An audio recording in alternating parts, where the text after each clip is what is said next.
봐야 할 것 같습니다. 계시록 9장 13절 교독하겠습니다. 먼저 읽습니다. 여섯째 천사가 나팔을 불매 내가 들으니 하나님 앞 금제단 네 뿔에서 한 음성이 나서 내가 나팔 가진 여섯째 천사에게 말하기를 큰 강 유브라데에 결박한 네 천사를 놓아주라 하매 네 천사가 놓였으니 그들은 그 년, 월, 일, 시에 이르러 사람 3분의 1을 죽이기로 준비된 자들이더라. 마병대의 수는 2만만이 내가 그들의 수를 들었노라. 이 같은 환상 가운데 그 말들과 그 위에 탄 자들을 보니 불빛과 자줏빛과 유황빛, 호심경이 있고 또 말들의 머리는 사자의 머리 같고 그 입에서는 불과 연기와 유황이 나오더라. 이 세 재앙 곧 자기들의 입에서 나오는 불과 연기와 유황으로 말미암아 사람이 3분의 1이 죽임을 다하니라. 이 말들의 힘은 입과 꼬리에 있으니 꼬리는 뱀 같고 또 꼬리에 머리가 있어 이것으로 해하더라. 이 재앙에 죽지 않고 남은 사람들은 손으로 행한 일을 회개하지 아니하고 오히려 여러 귀신과 또는 보거나 듣거나 다니거나 하지 못하는 금, 은, 동과 목석의 우상에게 절하고 같이 읽습니다. 또 그 살인과 복술과 음행과 도둑질을 회개하지 아니하더라. 아멘. 오늘 이제 6번째 나팔에 대한 이야기를 지난주까지 이제 우리가 그 놋뱀을 바라보라라는 말씀으로 우리가 두 주를 보고 다시 이제 계시록의 6번째 나팔을 보겠습니다. 여기 6번째 나팔 13절에 이렇게 이야기합니다. 여섯째 천사가 나팔을 불매 내가 들으니 하나님 앞 금제단 네 뿔에서 한 음성이 나서라고 이야기하고 있습니다. 이게 여섯째 나팔을 불 때 금제단에 네 뿔이 있고 한 음성이 들린다 이 말이 8장 3절에서도 보좌 금제단이 나옵니다. 근데 그것과 같은 것이에요. 성막 앞에 그 지성소 앞에 향단이 있어요. 그 향단에 있고 그곳에 네 뿔이 있어요. 네 뿔이 있어서 그것으로 이제 모서리에마다 설치가 되어져 있습니다. 이곳에 그 향단에서 우리가 성도의 기도를 모아서 하나님께 바치는 단이다라고 8장 3절에서는 이야기하고 있습니다. 성도의 기도의 단이 제단이 모아졌었다. 우리가 이것을 알고 있습니다.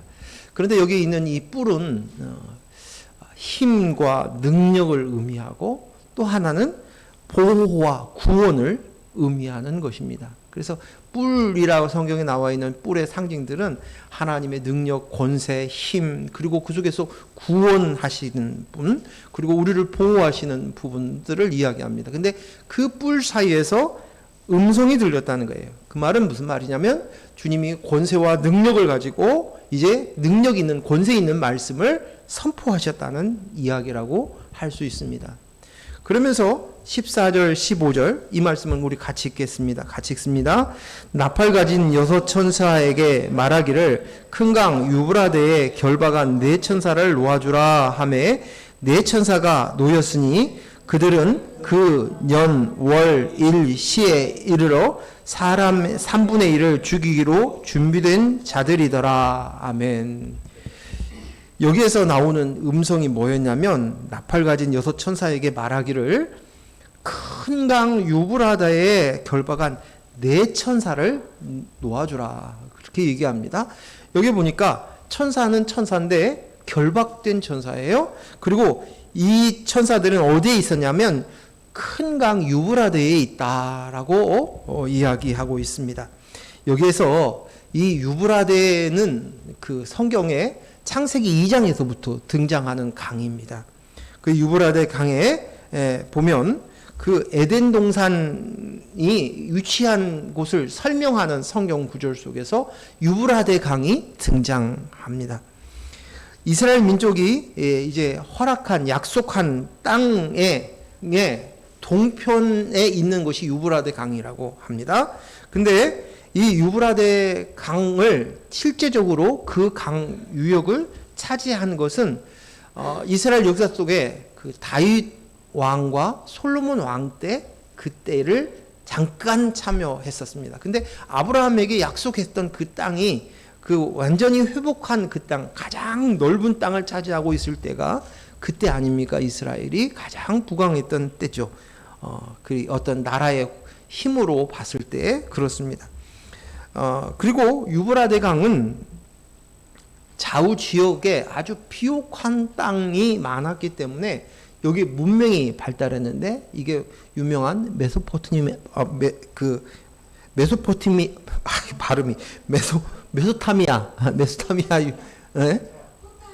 그러니까 메소포타미아 그 4대 문명 중에 하나죠. 메소포타미아 문명이 발생했던 곳이 바로 여기입니다. 그래서 이 땅을 놓고 주위에 있는 열국들이 각 주천을 벌였던 지역이에요. 그래서 대표적인 나라들이 어느 나라냐면 우리가 잘 알고 있는 아시리아, 바벨론, 메데, 메소포타미아, 페르시아가 파사죠. 이 나라들이에요. 근데 이 나라들에 있었던 이 그 각 축전을 벌였던 이 유브라데 강은 왜 오늘 계시록에서 유브라데에서 결박된 네 천사라고 표현되어 있냐면 유브라데 강에 있었던 그 지역을 찾았던 권세를 했던 아시리아, 바벨론, 메데, 바사 이런 나라들은 어떤 나라들이냐면 이스라엘이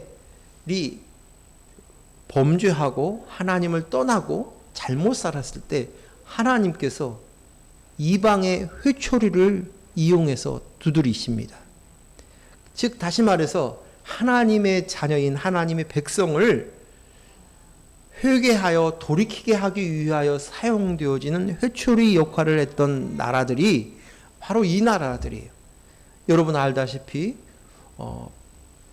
북이스라엘은 아시리아의 나라에서 멸망이 되고 그 다음에 남유다는 바벨론에서 멸망이 되고 포로로 끌려간 이후에는 메데와 바사의 나라들의 그 나라 안에 통치 안에 있다가 이제 그 회복이 되어지는 과정들을 우리는 성경의 역사를 보면서 알 수 있습니다.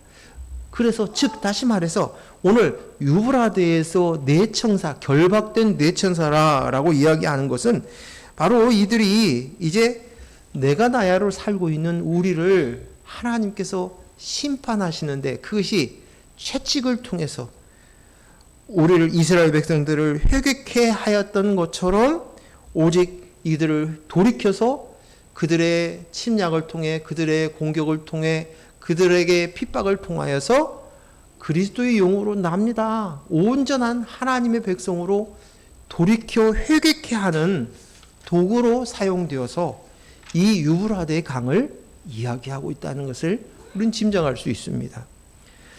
그리고 여기에 있는 천사가 있는데 결박한 네 천사다라고 이야기하고 있습니다. 네 천사가 계시록 우리가 쭉 보는 가운데서 7장에서도 등장을 했어요. 계시록 7장 1절 말씀 같이 읽겠습니다. 시작. 이 일 후에 내가 네 천사가 땅 네 모퉁이에 선 것을 보니 땅의 사방에 바람을 붙잡아 바람으로 하여금 땅이나 바다에나 각종 나무에 불지 못하게 하더라. 여기에서 제가 그때 말씀을 나눌 때 여러분 기억났을런지 모르는데 이 네 천사는 사방 네 귀퉁이 동서남북의 네 귀퉁이를 주관하고 있는 이라고 이야기하고 있었습니다. 그래서 그들이 그를 지켜서 이제 땅이나 바다나 각종 나무에를 불지 못하게 해서 남겨진 자들을 위해서 보호하는 모습들을 우리가 보게 되죠. 그런데 여기에서는 그 천사가 아니에요. 그 천사가 아니고 결박된 다른 네 천사예요. 결박된 다른 네 천사예요. 이 천사들은 오늘 이 본문에서 보니까 재앙을 내리는 천사고 사람을 죽이는 천사예요. 3분의 1을 죽이더라라고 얘기하는 거예요. 이들이 천사의 목적이 만들어진 목적 자체가 재앙을 내리고 사람을 죽이는 천사들이라고 이야기하고 있습니다. 그런데 여기에서 이 천사에 대해서 얘기하는데 우리가 놓치지 말고 그냥 그냥 쉽게 지나쳐서는 안 되는 장면이 뭐냐면 이들이 결박된 천사다, 천사넷이라고 표현되어 있습니다. 이 말은 무슨 얘기냐면 이 말의 의미가 사람에게 해를 끼치고 죽이는 악한 천사이지만 하나님의 주권 안에 있다는 거예요. 권세 아래 있다는 거예요. 즉 다시 말해서 하나님이 허락하심이 있었을 때 그들의 결박이 풀려서 나대는 거예요. 하나님께서 그것을 허락하지 않으면 결박된 채로 이들은 재앙을 내리고 사람을 죽이는 천사들이지만 그렇지만 하나님의 허락이 없이는 안 된다는 거예요. 이 장면이 어디에서 우리가 볼 수 있냐면 욥기에서 욥기에서 사탄이 나오지요. 그 욥기에 등장하면 뭐라고 하냐면 사탄에게 제침에는 욥이 그렇게 하나님을 잘 섬기는 이유는요. 그가 하나님한테 하나님이 복을 많이 주셔서 그런 거 아닙니까? 그러자 그때 하나님께서 네 하고 싶은 대로 하라는 것이에요. 하면서 뭐라고 얘기하냐면 단 그의 몸은 손대지 말라라고 얘기를 하죠. 하나님의 주권 안에 있는 거예요.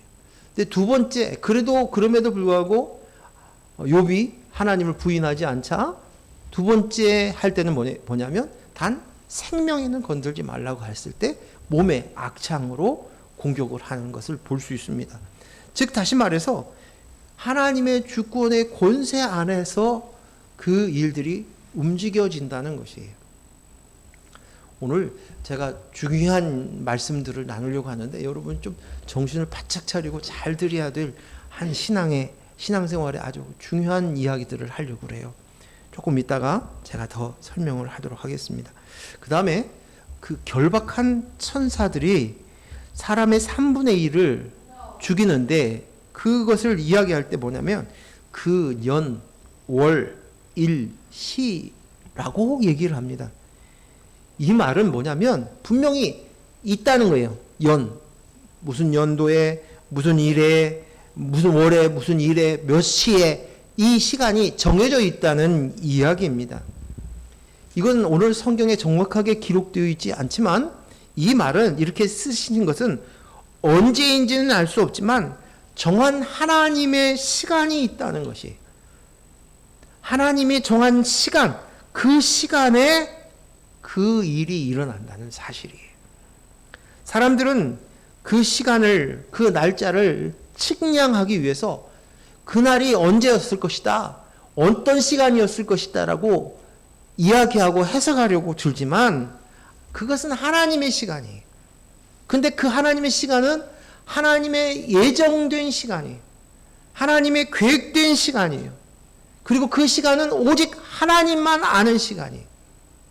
예수님의 재림의 시간도 그렇습니다. 그 시간이 우리는 알 수 없어요. 그러나 우리는 알 수는 있는데 어느 때쯤이다라는 것을 짐작은 할 수 있다고 이야기하고 있어요. 하지만 그 시간은 하나님의 정한 시간이고 사람이 알 수 없는 시간이라고 이야기하고 있는 것입니다. 사랑하는 귀한 성도 여러분, 우리 형제 여러분, 아주 중요한 얘기가 여기에 하나 또 있어요. 뭐냐면 우리는 하나님의 시간 안에 있다는 것이에요. 하나님의 시간 안에 있습니다. 이 인식이 우리에게 있기를 원합니다. 하나님의 시간 안에 있다는 거예요. 아침에 우리 장로님 모시고 엘리베이터를 탔는데 갈수록 쪼그라니 거울을 보시고 쪼그라들었다고 이제 시간이 얼마 안 남았다고 이런 말씀들을 하시니까 제가 그랬어요. 천국에 가까이 가는 시간이 천국에 가까워졌어요. 금방 우리 장로님께서 맞다고 이렇게 말씀하셨어요. 오셔가지고 이렇게 지금 누우셔서 예배를 드리시지만 그 시간을 인식하고 있는 거예요. 하나님의 시간 안에 있다는 거예요. 내가 하나님 시간 안에 있어요. 우리 젊은 사람들이 힘도 있고 에너지도 있고 열정도 있고 하지만 참 안타까운 것은 그 젊음 때문에 하나님의 시간 안에 있다는 것을 인식을 잘 못해요. 내 시간이 영원할 줄 알고 있는 거예요. 그러나 병들어 있거나 나이가 많아 늙어가면서 우리는 점점 더 아는 거예요. 근데 내가 나야를 가지고 있는 사람은 이 시간을 인식하지 못해요. 나이가 들어도. 제가 TV를 가끔 가다가 나이 드신 어르신들을 이렇게 보게 되어지는데 건강하신 분들이에요. 제가 자주 보는 TV의 그 인간극장에 104세 되신 어르신이 나오시더라고요. 이제 그 보는데 건강하셔요. 근데 내년을 얘기하고 이 땅 안에서의 너에 대한 소망밖에 얘기를 하지 못하는 거예요. 그리고 그것으로 끝이라고 생각하는 거예요. 개념이 없어요. 하나님의 시간 안에 있다는 생각이 없는 거예요. 그러나 그리스도의 영에 있는 저와 여러분에게는 하나님의 시간을 볼 줄 알아야 돼요. 그 시간 안에 내가 있다는 사실들을 알아야 돼요. 그래야 이 인식이 있을 때야 우리가 하나님 나라에서 사는 것입니다. 이 인식이 있어야 하나님 나라에 사는 것이에요. 오늘 우리가 하나님의 시간 안에 내가 있다. 그 년, 그 월, 그 일, 그 시, 이 시간 안에 우리가 있고 살아가는 것입니다. 그래서 시간도 내 것이 아니에요. 하나님이 그 시간만 허락해 주신 거예요. 그 안에서 우리가 살아가는 거예요. 자, 16절 말씀 보겠습니다. 16절 같이 읽습니다. 마병대의 수는 2만만이니 내가 그들의 수를 들었노라. 아멘. 여기 사람을 3분의 1을 죽인 사단의 군대의 숫자가, 마병의 숫자가 2만만이라고 써져 있어요.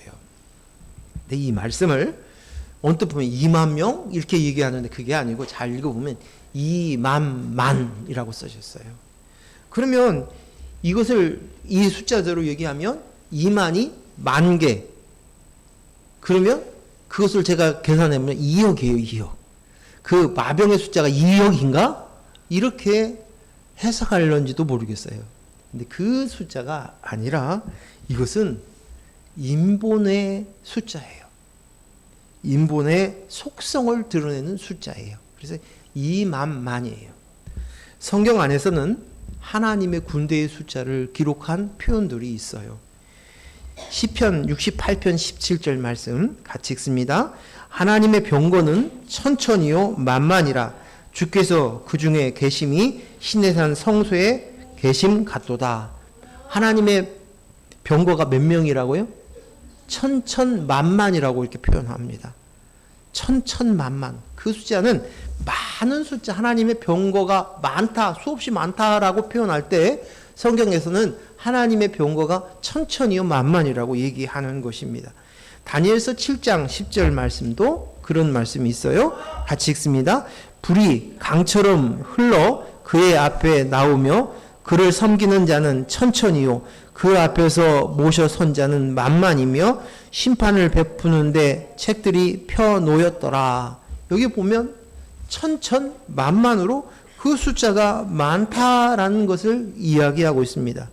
이것은 하나님의 병거요 또 하나님을 섬기는 자들의 표현할 때 그 수가 많고 강함을 표현할 때 이렇게 천천만만이라고 표현하는 것입니다. 그런데 여기서 그들의 마병 숫자가 2만만이라고 표현하고 있습니다. 이것은 인간이 그 하나님보다 더 초월해서 올라가고자 하는 이 인본이에요. 내가 하나님이야 하는 이 생각이 나는 하나님보다 더 뛰어넘을 수 있어, 더 높아질 수 있어, 더 많은 걸 가질 수 있어 한다는 이야기입니다. 하나님을 뛰어넘는 숫자라는 거예요.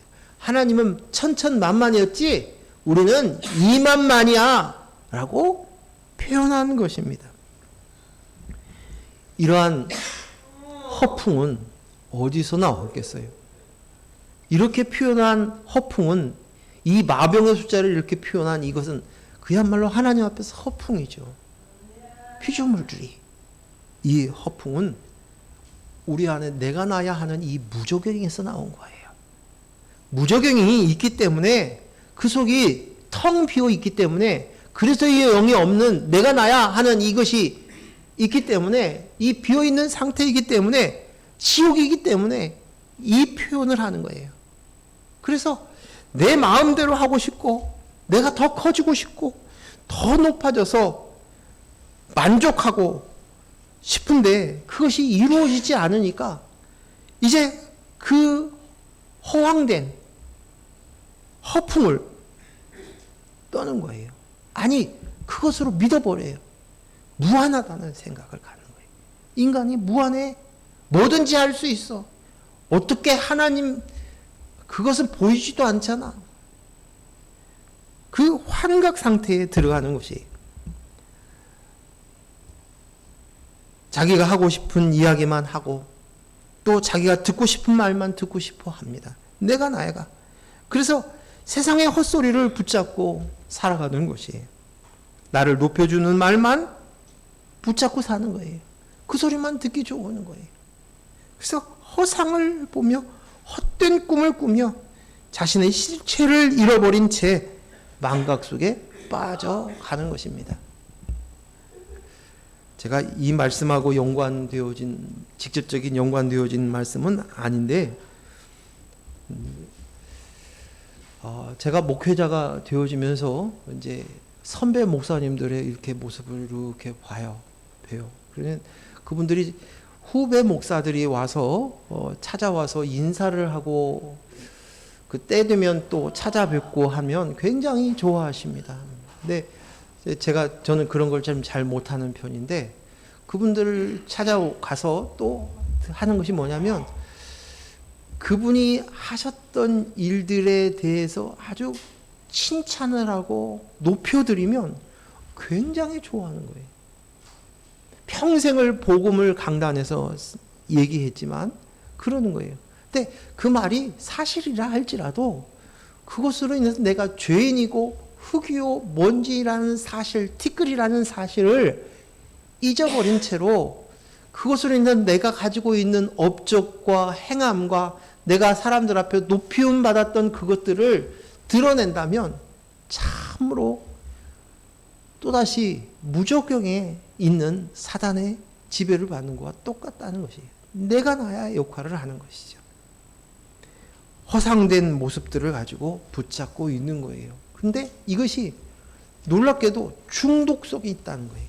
환각에 빠져 있는 거예요. 환각. 제가 20대에 소년원 사역을 했었습니다. 한 6, 7년 했던 것 같아요. 소년원 사역을 조금 더 했나? 그렇습니다. 제가 전도사로 사역지를 나가기 전까지 청년 시절 소년원에서 사역을 했습니다. 그때 근데 그 소년원 아이들 중에서 이제 죄명이 다 달라요.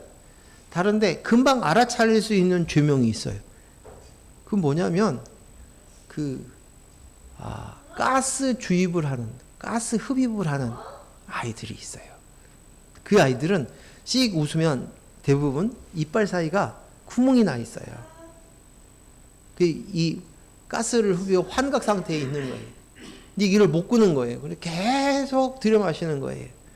이제 그것도 여의치 않으면 본드로 본드를 뿌려놓고 비닐에다가 해가지고 쏟고 들여 마시는 거예요. 들여 마시는. 그 환각 상태에 빠져가지고 자기 아래 사람이 아무것도 안 보이는 거예요. 자기가 가진 스트레스나 뭐 이런 것이 다 한순간에 다 버리고 자기가 최고야. 근데 그 아이들이 그 기간 동안에는 그것을 안 하잖아요. 않고 그 복역을 해요. 아주 조그만한 아이들도 들어와요. 그걸로. 그런데 이 아이들이 나가면서 그동안 안 했으니까 그 일을 안 했으니 괜찮아지겠지라고 얘기했는데 이 아이들이 또다시 그 일을 해요. 이제 힘이 세지니까 다른 죄명까지 곁들여서 또 그렇게 사는 거예요. 그리고 나중에는 마약의 중독으로 연결이 되어지는 거예요. 근데 이것을 끊지를 못하는 거예요. 제가 그때 모습을 보면서 이 얼마나 심각한가를 보았어요. 하지만 오늘 내가 나야에 가지고 있는 이 모습 속에서 보면 뭔가 내가 왕이 되어야 돼요. 내가 높아져야 돼요. 내가 힘이 세져야 돼요. 근데 현실은 만족이 없는 거예요. 현실에서 내게 뭔가를 취해져야 되는데 내가 하고 싶은 말 막 하고 내 생각대로 다 움직여져야 되고 내 뜻대로 움직여져야 되고 사람들이 내 말을 들어줘야 되고 내 자식들도 내 뜻대로 움직여져야 되는데 그렇지 않은 거예요. 이거 괴로운 거예요. 어디서 사냐? 망각 속에 사는 거예요. 환상 속에 사는 거예요. 그걸 붙들고 있는 거예요. 현실에서 만족을 못하니까 그렇게 되어져 가는 것이에요. 하나님보다 더 높아져. 하나님보다 더 높은 곳에 올라가죠. 더 많은 것을 가지고 힘과 권력을 가지고 있는 내 군대가 2만만이야. 이렇게 이야기하는 거죠. 자, 17절, 9장 17절 같이 읽습니다. 이 같은 환상 가운데 그 말들과 그 위에 탄 자를 보니 불빛과 자줏빛과 유황빛 호심경이 있고 그 말들의 머리는 사자 머리 같고 그 입에서는 불과 연기와 유황이 나오더라. 아멘. 그 말 위에 탄 자를 보니까 가슴에 호심경이 있어요. 호심경. 이 가슴을 보호하는 방패라고 얘기했죠. 유건이 기억나지? 그 호심경. 이 호심경이 있는데 그 호심경에 빛깔이 뭐가 있냐면 불빛과 자줏빛과 유황빛이 있어요. 그리고 머리는 마병이니까 머리에 그는 사자 머리 같고 입에서는 불과 연기와 유황이 나온다라고 오늘 표현되어 있어요. 이 마병이. 근데 이 호심경 안에 있는 이 불빛, 자줏빛, 유황빛 이것을 제가 영어 성경을 이렇게 뭐라고 표현됐나 좀 찾아봤어요. 그랬더니 NIV에서는 불빛은 레드로 표현되어 있고 그 다음에 자줏빛은 다크브루였고 그 다음에 유황색은 옐로우를 사용하고 있습니다. 근데 이 색깔이 이렇게 왜 제가 이 색깔을 표현을 봤냐면 그 입에서 나오는 것도 똑같이 불과 연기와 유황이에요. 그래서 같은 색깔을 사용하고 있어요. 같은 것이라는 것이에요. 그래서 즉 다시 말해서 이 호심경에 보여져 있는 이 색깔이 그대로 입에서 토해져 나오는 거예요. 그 말은 속에 무엇이 있느냐에 따라서 있는 것이 그대로 입으로 나오는 거예요. 내 마음 속에, 내 생각 속에 무엇이 저장되어 있느냐, 그것이 이제는 입으로 토해져 나와서 그것으로 공격한다는 거예요.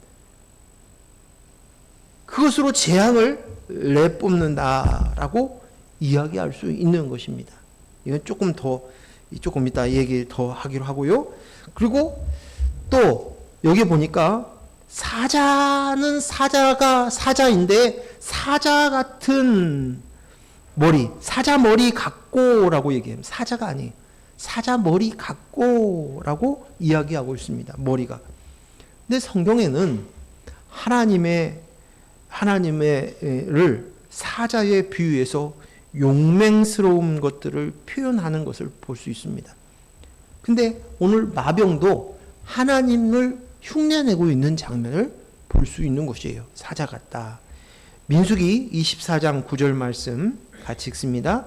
꿇어앉고 누움이 수사자 같고 암사자와 같으니 일으킬 자 누구이랴.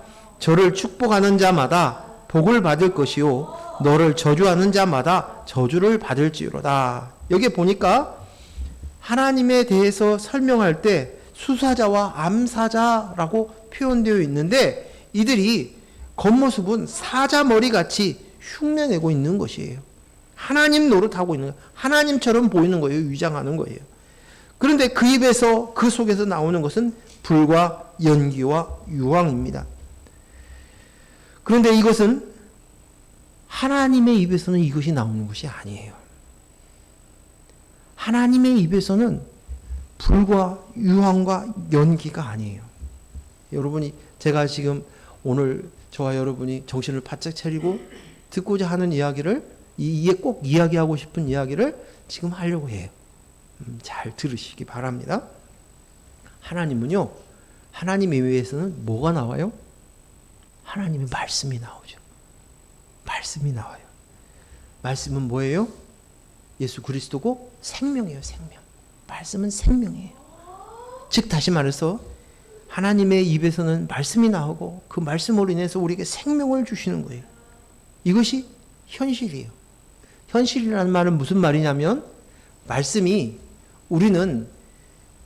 내가 하는 말은 여기서 쏟아지면 여러분이 귀에 담고 여러분 마음속으로 받지 않으면 그 말은 공기처럼 흩어져 버려요. 기억 속에서 흩어져 버려요. 말에 무게가 없어요. 힘이 없어요. 그런데 하나님의 말씀은 무게가 있어요. 힘이 있어요. 왜? 말한 즉 현실이 되는 거예요. 말한 대로 그대로 되더라. 말씀하신 즉 그대로 되더라. 그 말씀이에요. 성경에는 말씀하신 그대로 다 이루어진 것들을 기록되어져 있는 것이에요. 이것이 하나님의 말씀인 것이에요. 하나님의 말씀인 것이에요. 저는 살아본 중에서 이제 말이 힘이 있다라는 말을 들은 분, 제가 직접 그런 건 못 들었는데, 제 신학교 다닐 때 그 남서울교회 원로 목사님이신 이제 그 홍정길 목사님, 지금 좀 생존해 계셔요. 근데 홍정길 목사님을 제가 처음 그분의 설교를 들을 때, 선배 목사님들이 저한테 얘기했어요. 저분은 스쳐도 한 방이다, 이렇게 표현을 해요. 그분은 스쳐도 한 방이래요. 무슨 말이냐면, 그분이 주시는 그 말씀을 잠깐만 스쳐만 해도 KO 당한다는 거예요. 그게 말씀에 힘이 있다는 거예요. 그래서 도대체 설교를 얼마나 잘하시기에 저럴까라고 얘기했어요. 그런데 그렇지 않았어요. 그분하고 가깝게 대해서는 이동원 목사님이나 하용조 목사님이나 그런 분에 비해서 어떤 말씀이 그렇지가 않아요. 그렇게 잘한다고 해서 생각되어지지 않아요. 근데 그분은 말씀한 것을 그대로 사는 거예요. 말씀한 것들을 지키려고 사는 것이. 그래서 그분이 뭐 교회를 개척하고 하는 일에 후원을 하고 또 양육을 하고 또 뭐 그런 이야기는 이제 더 얘기할 필요 없고, 어쨌든 그분이 삶이 말을 하는 것들을 지키려고 했는데 스치면 한 방이라는 말의 무게가 있다는 거예요. 간혹가다 여러분, 자녀들한테 무시당했다는 생각이 들어갈 때가 언제입니까? 언제예요? 내 말을 했는데 말귀를 알아듣지를 않아요. 그냥 무시해요. 무시해요. 그러면 자식들한테 무시당한 것이 굉장히 자존심 상해요. 속상해요. 더군다나 내가 사랑하고 아끼고 내 모든 속에 있는 것을 다 내주고 싶은데도 불구하고 그런 거예요. 저도 그래요. 교인들한테 말씀을 전했는데 말귀에 말이 먹히지를 않을 때 목사들은 그 힘을 잃어버리고 그것으로 인해서 사임하는 목사들이 많습니다. 저는 더 이상 이 교회에 목회할 자격이 없습니다. 제 말을 해도 성도들이 움직이질 않아요. 받아들이질 않아요. 그래서 저는 사임합니다. 이게 공식적인 멘트인 목사님들이 있어요. 이게 실제예요. 실제. 근데 이 사람의 말이에요, 이것은. 그러나 하나님의 말씀엔 권세가 있어요. 능력이 있어요. 그래서 그 말씀하신 대로 그대로 이루어지는 것이 하나님의 말씀인 것이. 그런데 오늘 하나님 흉내를 내고 있는 이들의 모습을 보니까 여기 유황이 있고요. 또 자줏빛이 있고요. 유황색 불빛이 있고요. 이것들이 있던 이것이 그대로 토해져 나와서 연기로 또 유황으로 불로 표현되어서 쏟아져 나왔다는 거예요. 입으로. 창세기 19장 24절 말씀 보겠습니다.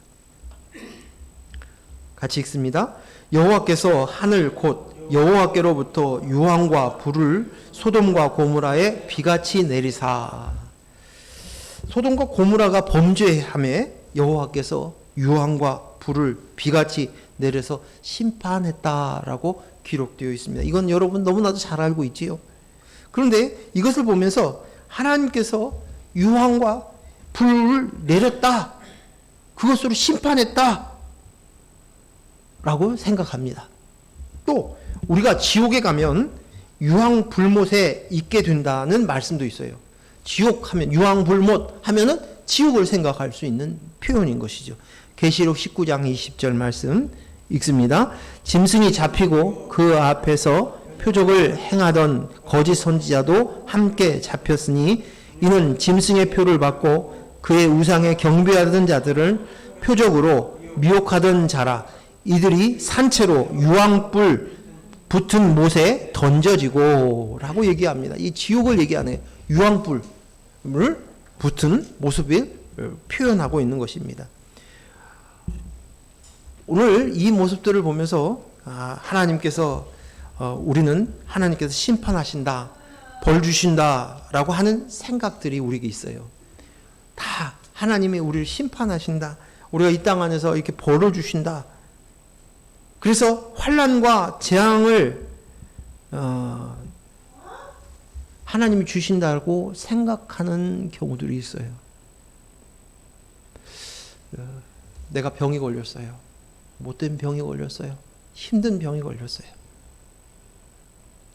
그러면 그 병들은 것을 보면서 하나님께서 왜 나한테 이런 병을 주셨죠? 내가 왜 이런 고통을 당해야 되죠? 라는 생각들을 가져요. 저는 이 솔직한 이런 마음들이 저희 아내를 통해서도 그런 푸념을 한 번씩 듣습니다. 알고는 있으면서 자기도 모르는 사이에 고통스러우니까 그런 이야기를 합니다. 근데 환난과 재앙을 하나님께서 이 땅에서 우리에게 하나님이 주시는 것이 아니라는 거예요. 잘 들어보십시오. 잘 들어보세요. 내가 어떤 병을 당하거나 어떤 큰 일을 당하는 그런 일들을 보았을 때 그것이 하나님이 환난과 재앙을 주어서 되어지는 것이 아니라 그 모습은 우리의 인간의 죄된 모습을 하나님께서 그대로 내버려 주십니다. 그러면 그 결과가 우리 눈에 보여지는 현상으로 드러나는 것이에요. 욥기에서 보면 너 죄지었지 그래. 네가 그렇게 환난을 당했지. 네가 이렇게 어려운 일을 당하는 거 너 분명히 죄 지은 거야. 네가 모르지만 네 자식이 죄를 지었을 거야. 라고 얘기를 해서 그래서 하나님 벌 주신 거야. 라고 이야기합니다. 하지만 아닙니다. 하나님 벌 주신 거 아니죠. 사단이 그대로 그 일을 행하도록 하나님께서 그냥 방치했을 뿐이에요. 허락하셨을 뿐이에요. 하나님이 하신 것이 아니라는 거예요. 이게 중요한 얘기예요. 중요한 것이. 우리가 몇 년 동안 고생했던 코로나 바이러스로 인해서 전 세계가 다 마비가 되었습니다. 그래서 그것을 하나님의 재앙이라고, 재앙을 내리고 하나님이 심판한 것이라고 이야기합니다. 근데 그 내면을 들여다보면 코로나 바이러스의 이 기간의 그 원인은 뭐였냐면 인간의 탐욕에서부터 시작된 것이에요. 그렇죠? 인간은 탐욕이에요. 그 탐욕의 결과로 인해서 생겨난 재앙인 것입니다. 인간이 병에 걸리고 아프고 그런 것이 하나님이 그 병을 준 것이 아니라 그 병에 걸린 것이 아니라 그 사람이 몸에 관리를 못하든지 스트레스를 받고 그것을 붙들고 살고 잘못된 생활 습관 때문에 생긴 것이에요. 그래서 그냥 일어날만 해서 일어난 것이에요. 그냥 일어날만 한 것에서 일어난 것이에요. 하나님이 그때 그냥 내버려 주신 거예요. 내버려 두신 거예요.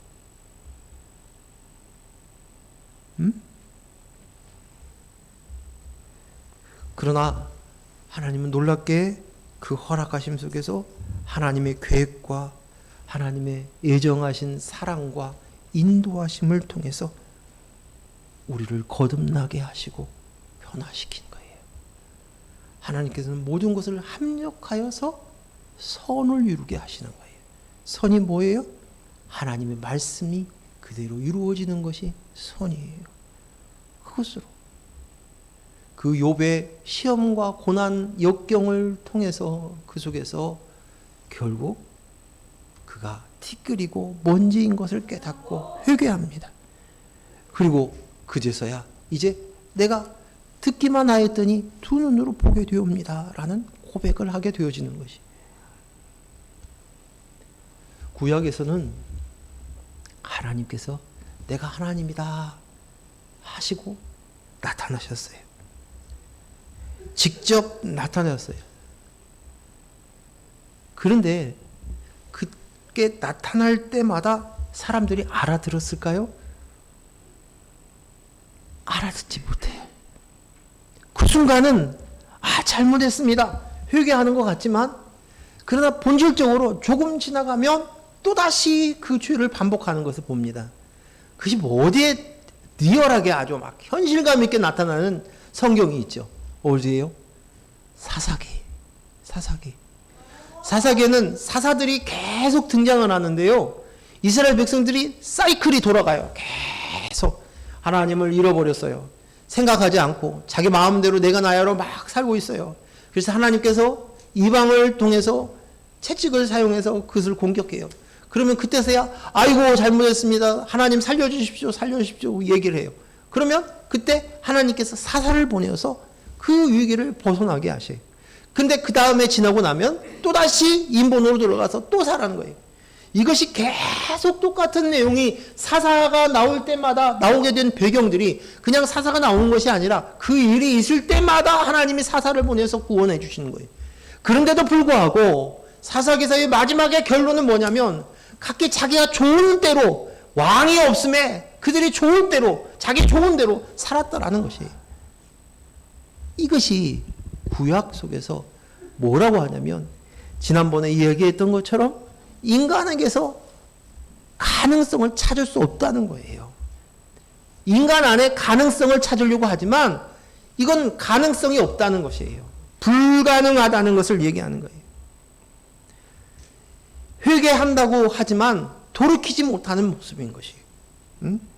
자존으로 살고 싶어하는 그 사람에게는 그런 힘과 능력이 없어요. 그런 권한이 없어요. 아무리 정신력이 강하고 아무리 훌륭한 인격을 가지고 있는 사람이라 할지라도 스스로 하나님 자리에 있었던 그들이 하나님 자리에서 내려와서 피조물의 자리로 서지 못하고 계속적으로 반복적으로 다시금 하나님 자리에 서서 내 마음대로 내 인생대로 내 뜻대로 내가 원하는 것들을 환상을 바라보며 그 환각 속에서 살아가는 것이에요. 도저히 불가능하구나 그것이에요. 그래서 우리가 출애굽기에 보면 10가지의 재앙이 있는데 그 바로가 강팍한 마음이 계속 반복이 돼요. 한 번에 재앙이 왔어요. 근데도 다시금 강팍하여졌어요. 또 두 번째 재앙이 왔어요. 세 번째 재앙이 있어요. 10번째 재앙이 될 때까지 그 강팍한 마음이 변화되지 않은 거예요. 근데 더 놀라운 것은 그곳에서 10번째 재앙을 통해서 그들이 항복을 해요. 그리고 이제 이스라엘 백성들을 하나님의 말씀대로 보내게 되어집니다. 출애굽을 하게 됩니다. 그런데 조금 있다가 바로가 어떻게 해요? 군대를 일으키고 홍해 앞까지 쫓아오지요. 그것이 내가 나야를 가지고 있는 인본의 모습의 끝판왕이라는 거예요. 그것을 하나님께서 홍해에서 심판하시는 모습들로 끝나는 것이에요. 이스라엘 백성들도 마찬가지예요.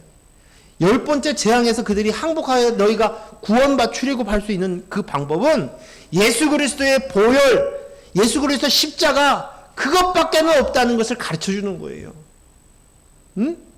이 이것을 가르쳐 주는 것이, 그게 구약도 그렇고 신약도 그렇고 똑같은 메시지예요.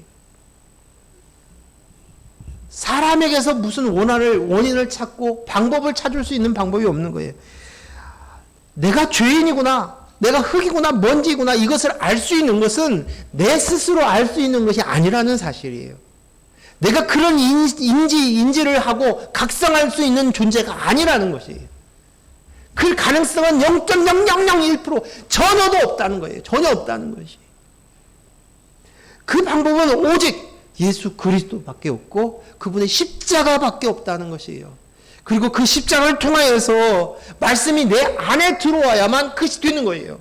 말씀이 귀에 들리는 것이 뭐냐? 그리스도의 영이 내 안에 되어져야, 그분이 머리가 되어졌어야 그때서야 그 말씀이 들려지기 시작이 되어지고 각성이 되어지기 시작하는 거예요. 그리고 우리는 평생 동안 일생에 걸쳐서, 내 인생의 일생에 걸쳐서 그리스도의 영이 나입니다를 인식해 가는 거예요. 그때서 깨달아가는 거예요. 예수 그리스도의 십자가의 은혜로 내가 되었습니다. 그리고 그리스도의 영으로 내가 되었습니다. 이것을 알아가는 거예요. 사람은 사람의 말이 쉽습니다. 근데 하나님의 말씀은 영의 말씀이에요. 이 말씀을 들을 귀가 없는 거예요. 못 알아들어요. 그래서 하나님의 말씀이 영의 말씀이고 생명의 말씀인데도 불구하고 이 말씀을 사람의 말로 듣고 풀이하고 해석하는 것이에요. 그 수준 안에서 벗어나지를 못하는 것이에요. 우리가 하나님이 계시군요. 내가 피조물이군요. 내가 흙이군요. 하나님이 하셨군요. 하나님이 인도하시지만 안 됐군요. 이것은 전적인 하나님의 은혜로 되어진 줄로 믿습니다. 그리스도의 영이 내 안으로 들어와서 보는 거예요. 깨닫는 것 단 한 가지예요.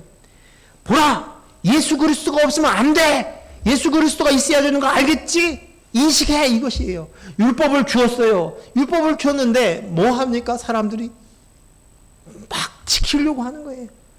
지키려고 막 몸부림을 치는 거예요. 그대로 하려고 애를 쓰는 것이. 하지만 율법은 뭐예요? 죄를 깨닫게 하시는 것뿐이에요. 이것은 뭐예요? 너 힘으로는 지을 수 없어. 지킬 수 없어. 그것을 가르쳐 주시는 것이. 죄가 무엇인지, 그리고 너 스스로 죄를 지킬 수 없는 존재인 것을 알아. 그래서 결국은 어디로 가야 돼요? 예수 그리스도. 그래요. 저는 예수 그리스도가 있어야 돼요. 예수 그리스도가 있어야 돼요. 이것이에요.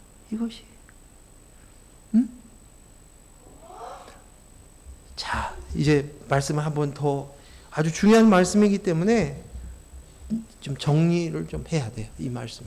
자, 하나님께서는 우리에게 저주와 재앙과 환난을 주시는 분이 아니라는 거예요. 하나님 왜 나한테 이런 재앙을 줬어요? 받을만 하니까 받은 거예요. 하나님 그냥 내버려 주신 것이에요. 그런데 하나님께서는 그 속에서도 하나님이 일을 하시기 시작하는 거예요. 그 일 속에서 일하기 시작하는 것이에요. 그 속에서 합력하여 선을 이루게 하시고 그리스도의 영으로 납니다로 세워져 가게 만드시는 것이에요. 이 사실을 우리는 분명하게 선명하게 알고 분별할 수 있어야 돼요.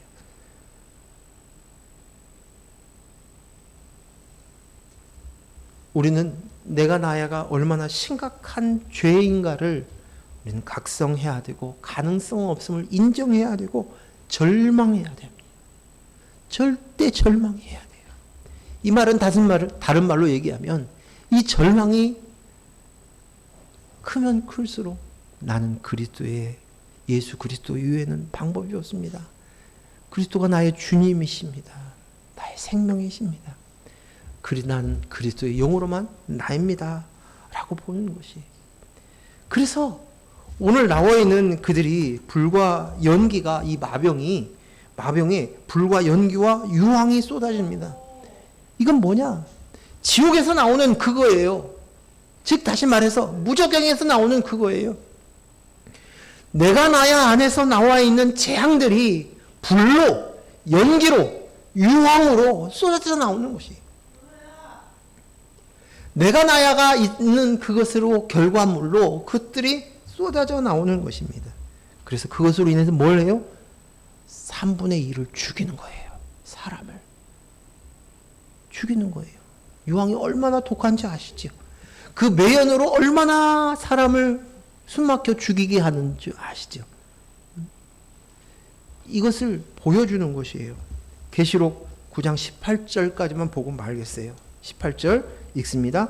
이 재앙 곧 자기들의 입에서 나오는 불과 연기와 유황으로 말미암아 사람의 3분의 1이 죽임을 당하니라. 불과 연기와 유황은 모두 인간들이 만들어낸 재앙들인 거예요. 정확히는 내가 나야가 만들어낸 재앙들이에요. 그런데 그것을 하나님이 사용하신 것입니다. 그냥 내버려 두신 것이에요. 그냥 내버려 두신 것. 하나님이 사용하신 거예요. 그냥 내버려 두어서 그것으로 인해서 자기의 실체를 보게 하시는 것입니다. 내가 나야가 만들어낸 것은 입을 통해서 토해지고 그것은 불과 연기와 유황으로 인해서 3분의 1을 사람 3분의 1을 죽입니다. 불로 태우고 연기로 매연으로 숨막히게 하고 눈을 어둡게 하고 유황의 독으로 고통을 주고 녹아내리게 합니다.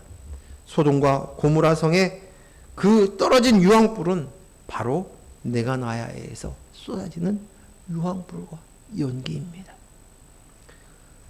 그것으로 그 독으로 우리는 죽고 마는 거예요. 지옥으로. 그리스도의 영으로 납니다가 아니면 우리는 소망이 없어요. 오늘 이 생각들을 많이 하시고 정립하실 수 있었으면 좋겠어요.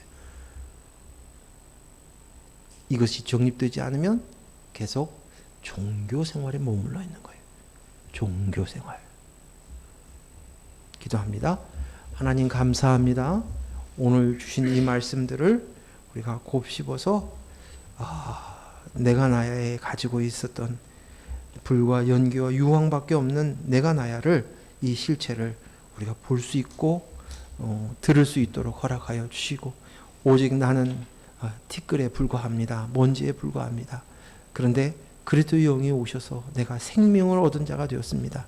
나는 그리스도의 영으로 나입니다. 예수 그리스도의 십자가밖에 없습니다. 라고 고백할 수 있는 저희들 되어지게 하여 주시옵시고 우리가 더 깊은 인식으로 하나님 앞에 설 수 있는 저희들 되게 하시고 하나님의 관점이 우리가 육신의 잘됨과 형통에 있는 것이 아니라 우리의 생명을 얻게 하고 더 풍성한 삶을 살게 하기 위함이 우리의 예수 그리스도의 오심의 목적인 것을 알게 하시고 또 하나님의 말씀은 그 말씀 그대로 하신 대로 이루어지는 놀라운 말씀, 생명의 말씀인 것들을 우리가 알아 말씀을 늘 먹고 마시며 살아갈 수 있는 말씀으로 살아가는 저희들 되게 하여 주시옵소서. 예수님 이름으로 기도했습니다. 아멘.